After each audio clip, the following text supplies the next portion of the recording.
Eu convido você a abrir a sua Bíblia. Primeira carta aos Coríntios, capítulo 1, versículos 9 e 10. Primeira carta aos Coríntios, capítulo 1, versículos 9 e 10. Farei a leitura. Fiel é Deus, o qual os chamou à comunhão com seu Filho Jesus Cristo, nosso Senhor.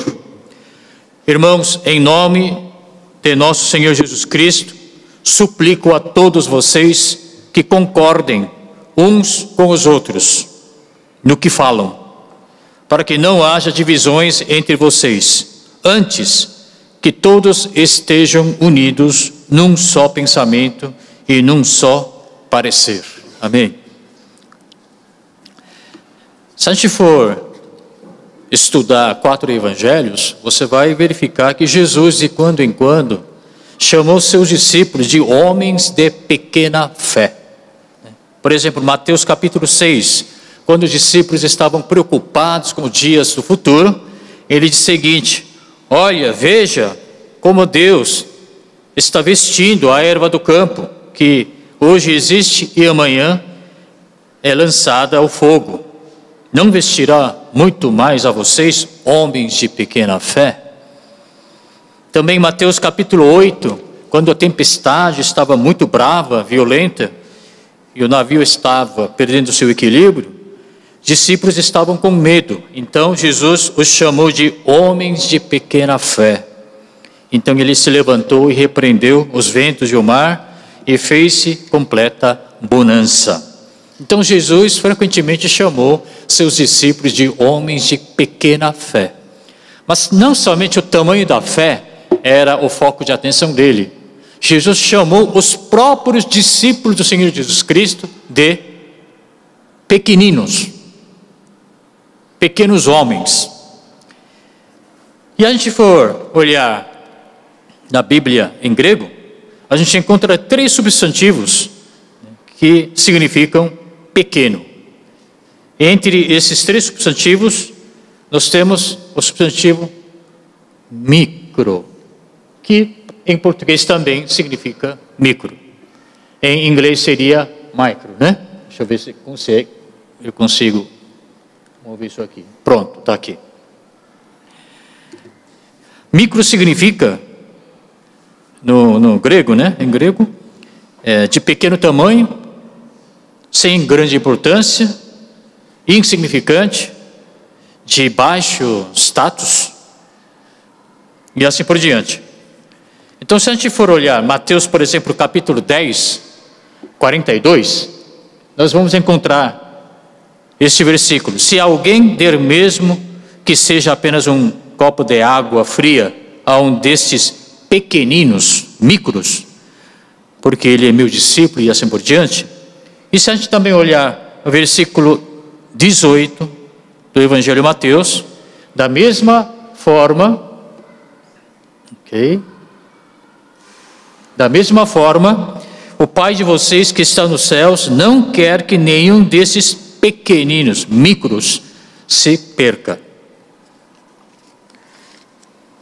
Muito bem, irmãos. Mas não somente os discípulos, 12 discípulos, ou demais discípulos do Senhor Jesus Cristo, eram pequeninos, nós também, hoje em dia, somos pequeninos. Ao olhar, Jesus certamente nos chamará de homem pequeno, pequeninos. Por quê? Porque nosso Deus é santo. E aos olhos dele, todos nós somos desqualificados.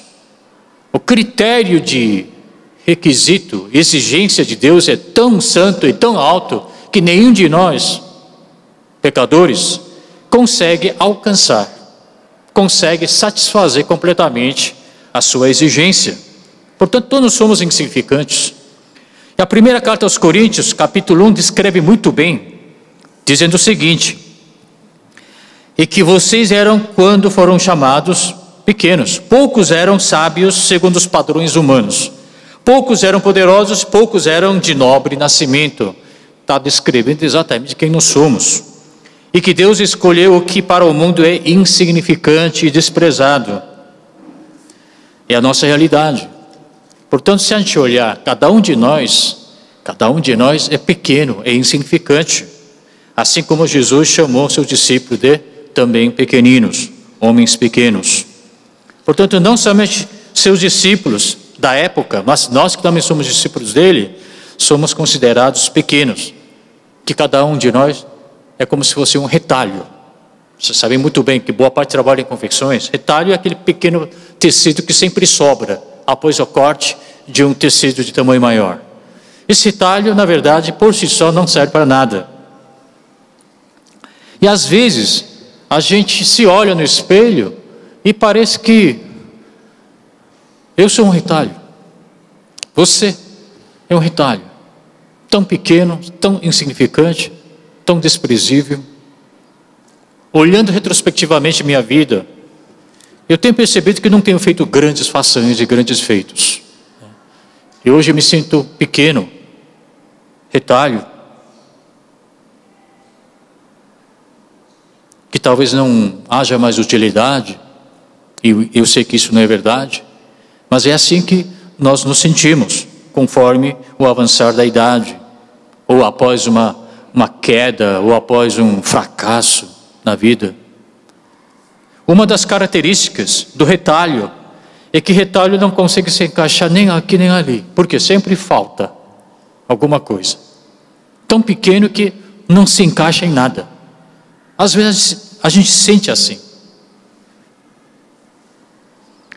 Quando você se sente dessa maneira, como se fosse um retalho desprezível que não se encaixa em nada, é nesse exato momento em que você precisa se lembrar de uma coisa.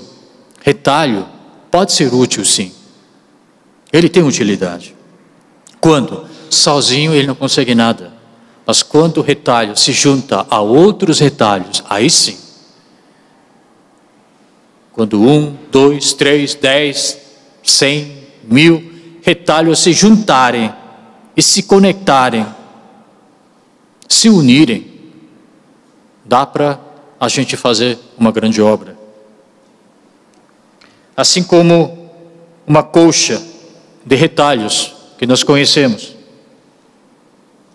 Opa, passou.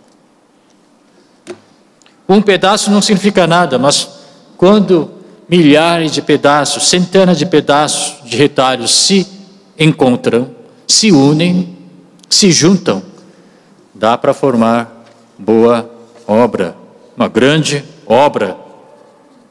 Portanto, para que o retalho se sinta útil, que tenha brilho na sua vida, é importante que retalhos se unam, se juntem. Agora, não adianta só juntar retalhos no mesmo lugar. Esses retalhos precisam se unir, precisam ser costurados. Alguém precisa pegar esses retalhos e fazer um trabalho de conectá-los, uni-los e juntá-los. Por isso vejamos o versículo que nós acabamos de ler, mais uma vez, versículo 9, que diz o seguinte: fiel é Deus, o qual os chamou à comunhão com seu Filho Jesus Cristo, nosso Senhor.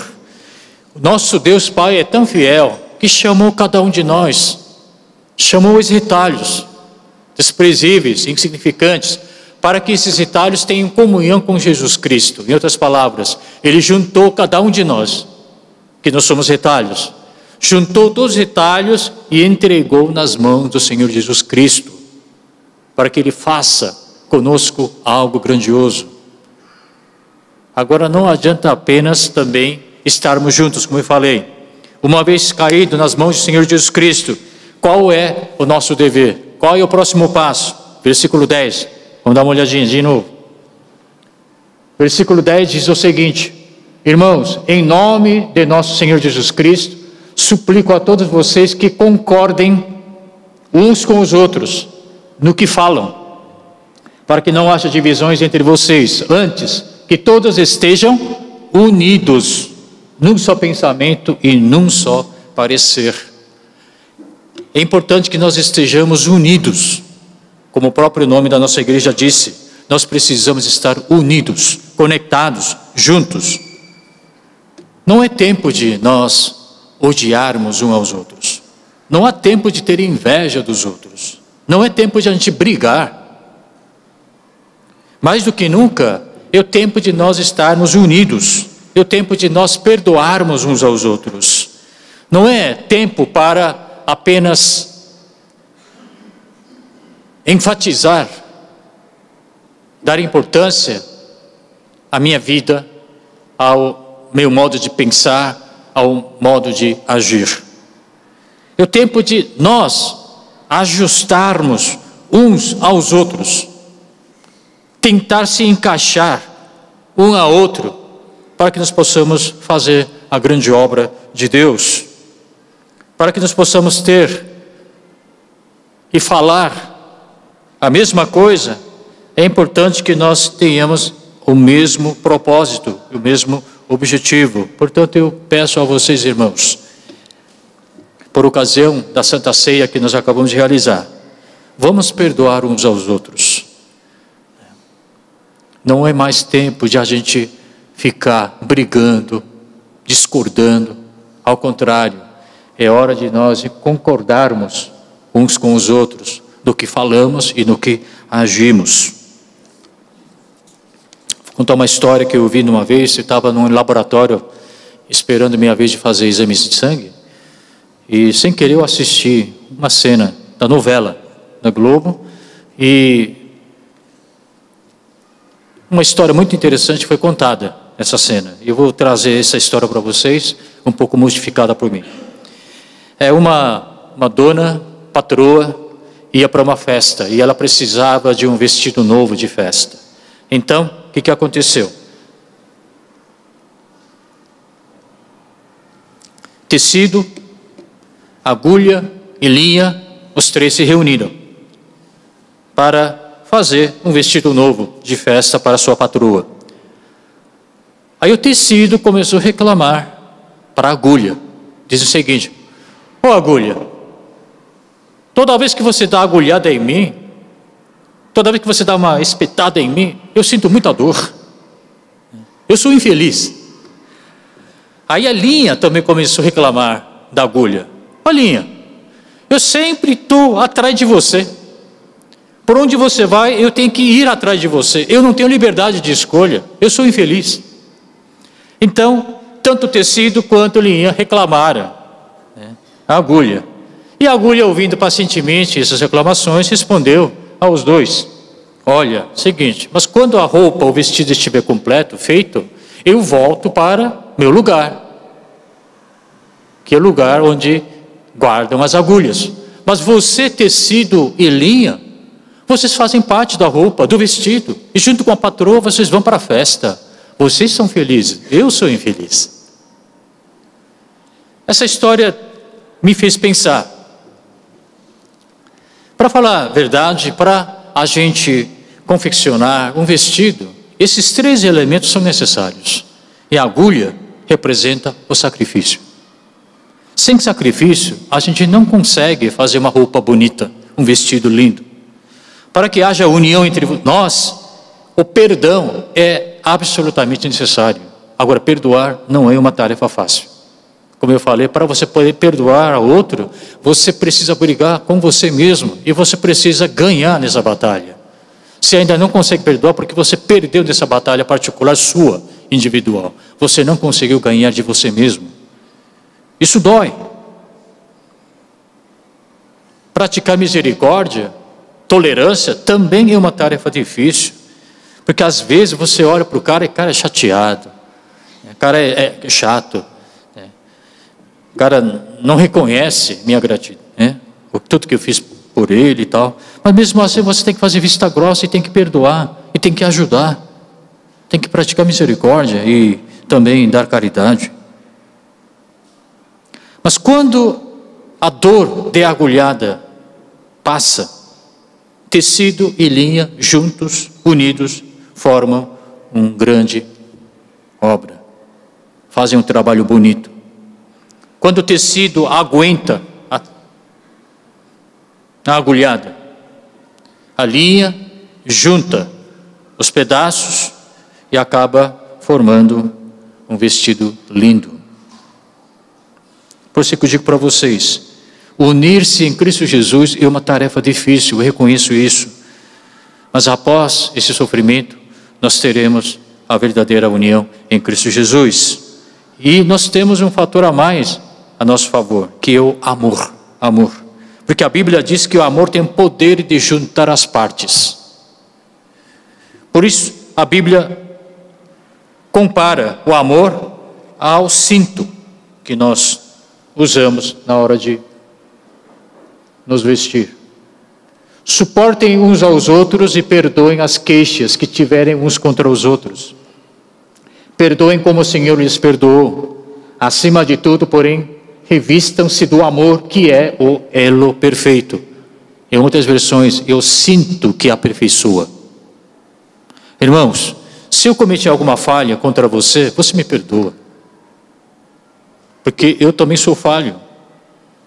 Eu sou um retalho, insignificante, com minhas falhas, com meus defeitos. Se você cometeu alguma ofensa contra a minha pessoa, eu te perdoo. Porque eu sei que você também não passa de um retalho. Uma pessoa cheia de falhas e defeitos. Mas quando nós nos perdoarmos, cingidos por esse cinto chamado amor, nossa união se aperfeiçoa. Nós somos pais também, nós temos filhos para criar. E de vez em quando, segundo a cultura coreana, os pais costumam dizer o seguinte: os filhos crescem brigando entre si. Repito, os filhos crescem brigando entre si. Mas eu digo que não. Os filhos de Deus crescem não brigando entre si, mas amando uns aos outros. Amando uns aos outros, que nós crescemos em Cristo Jesus. Por isso é hora de a gente amarmos uns aos outros, para que nós possamos fazer a obra-prima que Deus está para fazer através de nós. Sim, nós somos retalhos, somos insignificantes, mas quando o amor de Deus nos costura, nós fazemos grande obra. Uma outra pergunta que eu fiz para mim mesmo, né? Senhor, por que o Senhor faz tanta questão de nos chamar? Por que o Senhor não me despreza? Por que o Senhor não me joga fora? Para que o Senhor precisa de retalhos? O apóstolo Paulo nos dá uma resposta muito boa e satisfatória. Efésios capítulo 3, versículo 8. Vamos ler juntos, vamos lá? Embora eu seja o menor dos menores de todos os santos, foi-me concedida esta graça de anunciar aos gentios as insondáveis riquezas de Cristo. Veja bem, nós somos menores, pequenos. Para que Deus chamou os pequenos? Para que nós possamos anunciar. Anunciar o quê? Anunciar as riquezas do Senhor Jesus Cristo. Anunciar o Evangelho de Jesus Cristo. Deus não nos desprezou, nos chamou, nos juntou, nos uniu, para que nós possamos construir juntos a grande obra de Deus. Por isso nós precisamos evangelizar.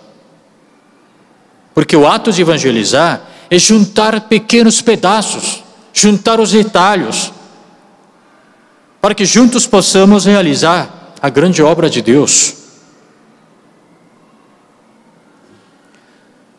Quando você evangeliza, você não apenas traz benefício àquela pessoa que foi evangelizada por você. O ato de evangelizar também traz benefícios para nós mesmos, para nós que evangelizamos. Por quê? Como eu acabei de falar, um retalho sozinho não faz nada, mas quando muitos e muitos retalhos se juntam, se unem, aí sim, dá para a gente fazer coisas maravilhosas. Assim como uma gota d'água. Uma gota d'água sozinha não é nada, é muito insignificante. Mas quando várias gotas de sangue se juntam, aí o que vai acontecer? Essas gotas se juntam, milhares e milhares de gotas se juntam e formam um rio, formam um mar e formam cachoeira, foz, que nem Foz do Iguaçu. uma estrutura gigantesca, enorme, poderosa, tem muito potencial. Isso está aí a partir de uma simples gota d'água insignificante. O ditado diz: união faz força. Está certo, união realmente faz força.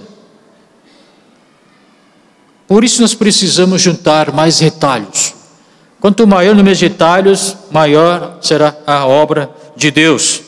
Para seu bem, para meu bem, para o nosso bem, nós precisamos juntar mais pessoas a essa casa do Senhor. Eu tenho estado aqui nessas últimas semanas para acompanhar as obras. Eu aprendo muita coisa. Eu vejo o homem levar um pequeno pedaço de tijolo, um pedaço assim de cimento e tal. A priori, uma coisa tão insignificante, pequena, mas um tijolo em cima do outro, um pedaço de cimento juntando-se com outro cimento, e assim formando coisas. E assim, acredito que também esse edifício foi construído a partir de pequenos pedaços de tijolos. Agora, nem todos os retalhos têm mesmo formato. Alguns retalhos têm formato arredondada, outras têm forma quadrada, estrelar, sei lá, assim por diante. Cada um de nós é como se fosse uma dessas formas. Talvez cores diferentes, formatos diferentes, mas quando nós juntarmos uns aos outros, nos adaptarmos, nos ajustarmos uns aos outros, e que Jesus fará grande obra, uma obra-prima. Por isso, essas figuras vão ser o ícone da nossa igreja a partir de hoje. É muito simples, mas o seu significado é profundo. É esses retalhos separados que serão agora unidos pelas mãos preciosas e criativas do nosso Senhor Jesus Cristo, desde que nós nos entregamos às mãos dele. Eu gostaria de dar uma palavra de firmeza, de convicção a vocês. Nenhum de nós é desprezível, na verdade, porque todos nós somos partes do corpo do Senhor Jesus Cristo. Ninguém está aderido a esse corpo sem nenhuma função, isso não existe. Cada um de nós tem sua função específica. E uma vez que você entra nas mãos de Deus, você é pego por Ele, Jesus nos garante, Ele jamais soltará. Porque João 10, 28, ele disse: ninguém as poderá arrancar da minha mão. Ninguém poderá arrancar os retalhos que caíram nas mãos dele. E como eu já tenho visto aqui, da mesma forma, o Pai de vocês, que está nos céus, não quer que nenhum destes pequeninos se perca. Então essa é a vontade de Deus. Me lembro da arca de Noé, do Velho Testamento. Muitos animais entraram naquela arca e conseguiram se salvar. E eu fiquei imaginando, uma diversidade imensa de animais foi parar dentro daquela arca de Noé. Alguns animais fedorentos, alguns animais que ficam gemendo, gritando, chorando a noite toda. Mas se você for olhar na Bíblia, não há nenhum relato de que por um animal ser muito barulhento, por um animal ser muito fedorento, foi expulso da arca. Não existe isso.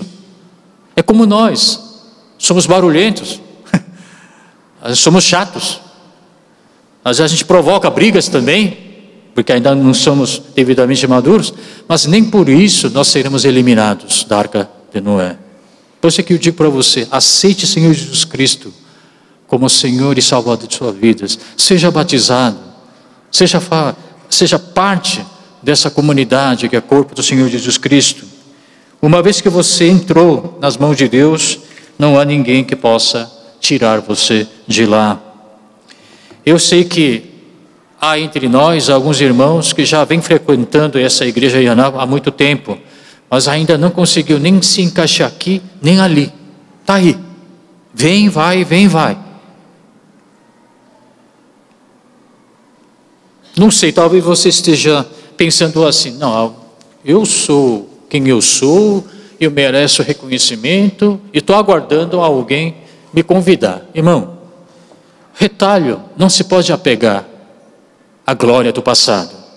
Assim você não vai se encaixar em lugar nenhum. Você precisa se voluntariar. Não espera alguém te chamar, te convidar. Procure falar com os líderes da nossa igreja, com presbíteros, com diáconos. Eles vão apresentar para vocês diferentes ministérios que nós temos aqui na igreja. E são centenas de ministérios que nós temos. Agora, se você ainda não faz parte de uma fazenda, por favor, visite as fazendas. Nós temos mais de 20, 30 fazendas. Em alguma delas você vai se encaixar, com certeza. E você vai se sentir membro da família Yonhap. Enquanto, isso é uma cena que eu tenho visto ao passar pelas ruas, no fim da tarde. Eu vejo um monte de sacos plásticos pretos contendo retalhos lá dentro. Eu vejo às vezes uma pessoa abrindo aqueles sacos para tirar os retalhos que estão lá dentro. Eu penso o seguinte, se o retalho está lá dentro do saco plástico preto, amarrado, ninguém vai perceber o que há lá dentro. Alguém precisa abrir. Você, retalho, precisa se tornar visível. Visibilidade não é sinônimo de arrogância, nada disso. Não queira ser aquele talento escondido debaixo da terra, dentro de um saco preto, que ninguém consegue enxergar. Não é à toa que nós somos comparados com a luz. Ninguém acende uma candeia e a coloca debaixo de uma vasilha. Ao contrário, coloca-o no lugar apropriado para iluminar todos que estão na casa. Você é a luz. Portanto, não pare de se esconder. Eu gostaria que você fosse um pouco mais ativo e proativo, se possível. Embora você esteja se sentindo como um retalho insignificante. Eu quero terminar minha palavra da seguinte forma. Para que a minha vida seja significante, para que a sua vida seja algo que brilha, nós precisamos trazer mais retalhos perto da gente. E quando nós unirmos com os retalhos, que nossa vida ganha luz, ganha brilho. É muito infeliz aquele homem que ainda procura se firmar sozinho. Como eu falei, retalho 1 sozinho não faz nada. Nem conseguir encaixar aqui, nem ali. Retalho ganha sua importância, ganha sua utilidade, se aproveita ao máximo quando ele se junta a outros retalhos. E todos nós somos retalhos. Mesmo pensamento, mesmo coração. Quando somos amarrados pelo mesmo cinto que o amor, nós estaremos participando da obra-prima do nosso Senhor Jesus Cristo. Eu gostaria que você que está aqui hoje presente nessa igreja, faça parte dessa grandeza que Deus queira fazer através de nós. Vamos orar, irmãos. Senhor Deus, obrigado por ter chamado cada um de nós, embora individualmente seja tão insignificante e desprezível. Deus não nos desprezou, Deus nos chamou, nos juntou a outros pedaços de retalhos e formou esta grande obra. E o nosso desejo é que a obra cresça ainda mais, que mais retalhos se juntem, se unem a nós, para que obras correspondentes à magnitude de Deus possa estar se realizando em nossa frente, aos nossos olhos, Pai. Que a graça do nosso Senhor Jesus Cristo e o grande amor do nosso Deus Pai e o Santo Espírito que não para de trabalhar estejam sobre todos nós, retalhos, unidos, juntos, prontos para fazer a grande obra que Deus está querendo fazer por meio desta casa de Senhor. Oro em nome do Senhor Jesus Cristo. Amém.